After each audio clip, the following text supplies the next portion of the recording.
So welcome Diana Kelley from Microsoft and Dr. Char Sample from Idaho National Lab, correct? Yes. So you have an upcoming talk in less than 45 minutes, That's right? right, yeah. And it's a trending topic, like you can look outside, it's about AI, ML, but you're going to debunk AI and ML when it comes to marketing. So, Right. Dr. Char, why don't we start with you, and then what caused you to put in this, and were you surprised RSA actually accepted this? Yes, I was actually.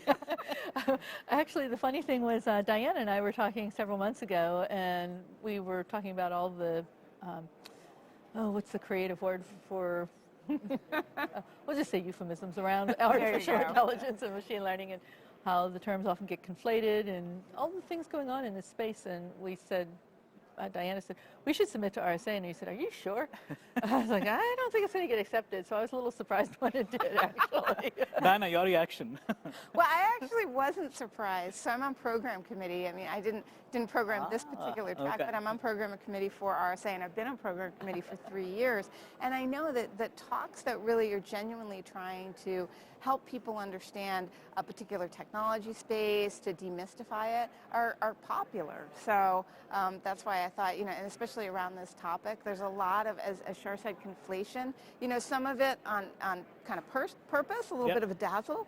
Some of it just because I think these are some pretty hard topics for a lot of people to understand. So we really thought this would be a great opportunity to just kind of level set. This is what they mean. We're not going to go to level 400. It's not, we're going to get into the actual math, but we're just going to explain the terms so that when people see something, they can say, oh, okay, no, I understand what that means, and this is a little bit, maybe it's a little left of center with the actual. So talking about the audience, I mean, you're probably going to have a mix of people from the vendor community, from the buyer community, from the academia community.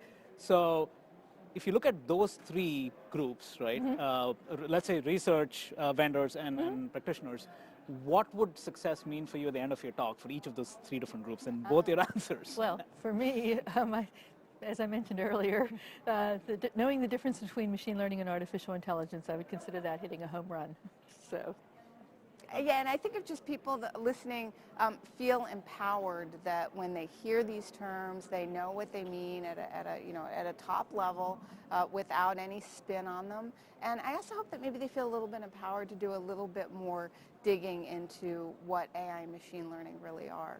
Yeah. So talking about the mentality, and we were talking about this before the conversation, is if you're in a marketing group, and even if you want to do the right thing, the industry around you is talking about buzzwords, right? So if you don't play buzzword bingo, you might be called to action by your CEO or your executive community. So how does a CMO in particular deal with this quandary even if their heart is in the right place, their mind is in the right place of wanting to do the right thing?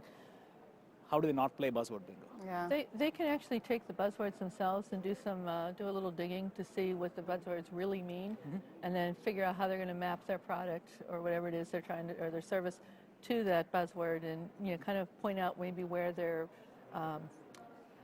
competitors have the gaps in that space. Diana, your reaction? Yeah, I think that's one of the hallmarks of a truly great creative CMO is that they can actually get something that resonates with the market that doesn't just feel like they're repeating everybody else. Or the other thing that you'll sometimes see in marketing, where I think it's actually a bit of a lack of creativity, is just kind of invent a new category or invent a new word, which creates a little bit more confusion than most of the time that clarifies. But really creative CMOs can clarify and come up with these very succinct, very, messages that resonate without resorting to just pure buzzword and confusion. So pushing that same angle forward, right? B2C. There are phenomenal companies out there that do a great job of building brand awareness and kind of without selling, right? Under Armour, you can go through Patagonia and others, right? Which stand for something which is more than the product. You don't see that in B2B, right? So do you have any examples of if there are CMOs watching this who can say, okay, that's a company that you would want to emulate, right? And without talking about Microsoft, I do believe that companies like Microsoft and Apple, I mean, you can argue whether B2B or B2C, but definitely, in the case of Microsoft, definitely B2B as well as a B2C. There is proof in the pudding that can be done, right? But if a company is not that size, doesn't have that market presence, how do they, even if they want to do the right thing, are there best practices that you would advocate for a B2B company? Yeah, I have. I'm so going to defer to you on this. Okay. I would say really focus on the experience, because Okay. when you talk about, a company like, a fashion company, it's partly their clothes, but we're a little bit limited. I mean, jackets are jackets, Yeah. right? So you try and make those touch, but it's also starts to be about the experience of the brand. And so looking even at AI and ML, what's the experience? And that means really what's it going to deliver for the user, instead of trying to dazzle people with, a lot of like marketing speak. You can really focus on what am I genuinely going to deliver for you as a customer? What will be the experience of interacting with or leveraging or using my technology? And I think that helps to, that's now you're not like selling at somebody, you're engaging them in the conversation about what it is that the problem you're trying to solve. Got it. Char, asking, so from a research perspective, and this is obviously a very fertile ground for researchers, right, just understanding. So how do you walk the talk about doing deep research, which really is enabling and empowering, yet at the same time, when you cross over and want to talk to the masses, you have to talk in a language that they understand. How do you code switch? Yeah, it's like... I always like to say the more time I spend in research, the less verbal I am, and the more time I spend in verbal, the less research I have. So that means I'm equally inept at both. But seriously, I like when we're talking about research and we bring something to the masses, and this is kind of building off what you just said on the previous question. People have pain points. That's why they're here to, you're trying to help them solve a problem. Right. And, we can, and one of the things I think cybersecurity does a really bad job at doing is not listening to what the problem is and trying to put the solution in terms of the person who's suffering. Yeah. So that's kind of what I try to do. I try to understand what their problem is and how can we make it better, or what are the things that we're doing that might be making it worse that we don't even know we're making it worse. So one final question, both of you, and again, this is something that I've had the privilege of talking to about, 10 or so people over the last 2 days. And on the topic of the AI and ML, I think the fine line of if we take the data set that we have, we're going to have a confirmation bias of just exploding our biases at a much faster scale. Yep. So question to both of you, right? How do you understand your existing cognitive biases and other sorts of biases in order for you to figure out what data sets are missing, and so you can actually create a much more inclusive data set? Yeah. Okay. So actually, I'll hit first on this one. This is an area of research that I think is underserved right now with regard to artificial intelligence, and that is the lack of understanding between how human intelligence works and artificial intelligence works. There's an awful lot of studies that need done in that space, and I have absolutely no idea who wants to fund those studies. But that's where we get into, we need to work more with the cognitive neuroscientists, the psychologists, the people who actually understand how we think and where we're building these biases in. So. Got it. Yeah, very, very much. So looking at also at as Char was pointing out, making sure that the teams that are working, so not necessarily on the frameworks, the algorithms themselves, right, because that's going to be the data science team, but the team that's working on what are we trying to solve for, what data sets are we going to use, make sure that they're neurodiverse.